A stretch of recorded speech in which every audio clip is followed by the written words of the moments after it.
আগরতলা স্থানীয় সংবাদ পড়ছি অনামিকা কর্মকার। মুখ্যমন্ত্রী অধ্যাপক ডাক্তার মানিক সাহা জানিয়েছেন, উদয়পুরের ত্রিপুরা সুন্দরী মন্দিরের প্যাঁড়া ও জনজাতি মায়েদের পরিধান রিগনাই পাঁচরা জিআই ট্যাগের স্বীকৃতি অর্জন করেছে।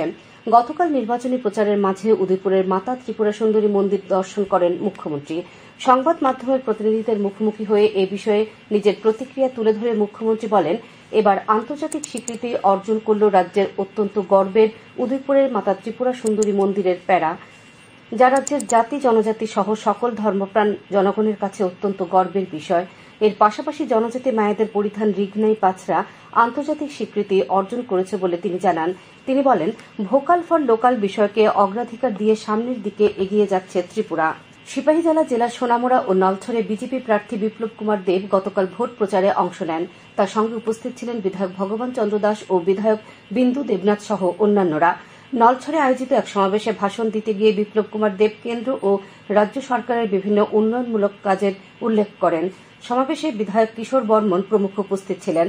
পূর্ব ত্রিপুরা আসনের বিজেপি প্রার্থী কৃতি সিং দেববর্মনের সমর্থনে গতকাল কৈলাসহরের কালীপুর এলাকায় ভোট প্রচারে অংশ নেন বিজেপি নেতা তথা শ্রমমন্ত্রী টিঙ্কু রায়। তিনি জনকল্যাণে সরকারের গৃহীত উন্নয়নমূলক কাজগুলো তুলে ধরেন। এই প্রচার কর্মসূচিতে উপস্থিত ছিলেন কৈলাসহর পুর পরিষদের চেয়ারপারসন চপলা রানী দেবরায়, বিজেপির মন্ডল সভাপতি সিদ্ধার্থ দত্ত প্রমুখ। এদিকে কংগ্রেস ও সিপিআইএম নেতৃবৃন্দের পক্ষ থেকে ইন্ডিয়া ব্লকের প্রার্থী রাজেন্দ্র রিয়াং এর সমর্থনে কৈলাসহরের নূরপুরে এক সমাবেশ অনুষ্ঠিত হয়। সমাবেশে জেলা কংগ্রেস সভাপতি মোহাম্মদ বদরুজ্জামান, সিপিআইএম মহকুমা সম্পাদক বিশ্বরূপ গোস্বামী প্রমুখ তাদের ভাষণে কেন্দ্র ও রাজ্য সরকারের কাজকর্মের সমালোচনা করেন। এদিকে ধলাই জেলার কমলপুরের হালাহালিতে ইন্ডিয়া ব্লকের প্রার্থীর সমর্থনে মিছিল ও সমাবেশ অনুষ্ঠিত হয়।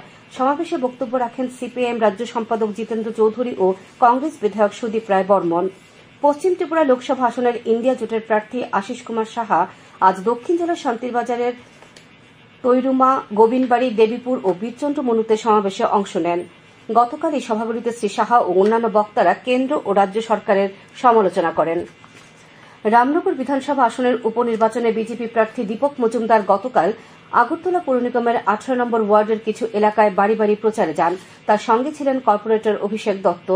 বিদ্যুৎ মন্ত্রী রতনলাল নাথ গতকাল মোহনপুর মণ্ডলের 10 নম্বর বুথের মণিপুরী চৌমুহনী এলাকায় নির্বাচনী সভায় অংশগ্রহণ করেন। বরিষ্ঠ বিজেপি নেতা তথা প্রধানমন্ত্রী নরেন্দ্র মোদী গতকাল উত্তরপ্রদেশের মিরাটে নির্বাচনী প্রচার শুরু করেন। প্রধানমন্ত্রী এক জনসভায় ভাষণ দিতে গিয়ে বলেন, 2024 লোকসভা নির্বাচন শুধু সরকার গঠনের নির্বাচন নয়, ভারতকে এক উন্নত দেশ এবং বিশ্বের তৃতীয় অর্থনৈতিক শক্তি হিসেবে গঠন করারও নির্বাচন।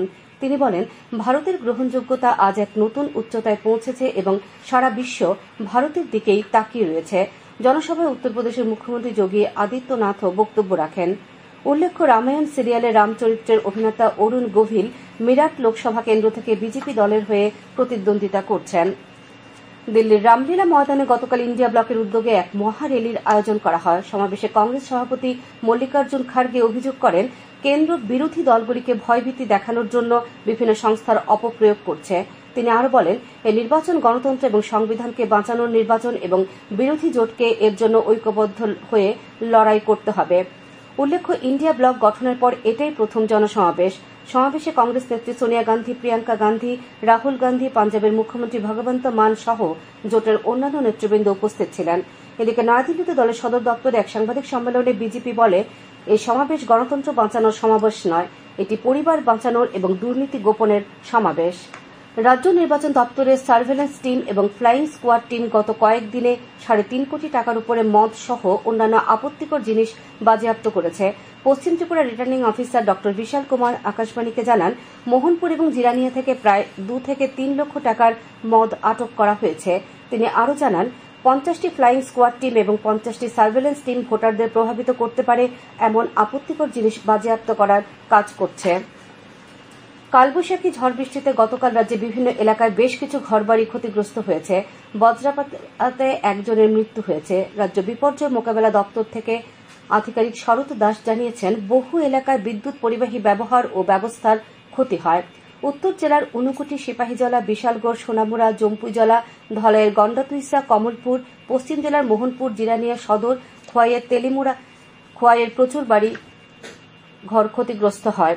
ঝড়ে ব্যাপক ক্ষতি হয়েছে আগরতলার এমবিবি বিমানবন্দরের নবনির্মিত টার্মিনাল ভবন। ঝড়ের দাপটে বিমানবন্দরের টার্মিনাল ভবন থেকে বিমানে প্রবেশ করার স্বয়ংক্রিয় অ্যাপ্রনের বেশ কিছু জায়গার লোহার শীট খুলে পড়েছে। সেই সঙ্গে ভেঙে পড়েছে এয়ার কন্ডিশন মেশিনের কিছু যন্ত্রাংশ। এতে বিমানবন্দরের কয়েক কোটি টাকার ক্ষতি হয়েছে বলে প্রাথমিকভাবে ধারণা। এদিকে বজ্রপাতে উদয়পুরের রাজনগরে শ্যামল দেবনাথ নামে এক শ্রমিকের মৃত্যু হয়। তিনি রাবার বাগানে কাজ করছিলেন। দমকলের কর্মীরা তাকে উদ্ধার করে গোমতী জেলা হাসপাতালে নিয়ে যায়। চিকিৎসকরা তাকে মৃত ঘোষণা করেন। রাধাকিশোরপুর থানার পুলিশ গতকাল গোপন খবরের ভিত্তিতে অভিযান চালিয়ে এক বাড়ি থেকে 2 যুবককে আটক করেছে।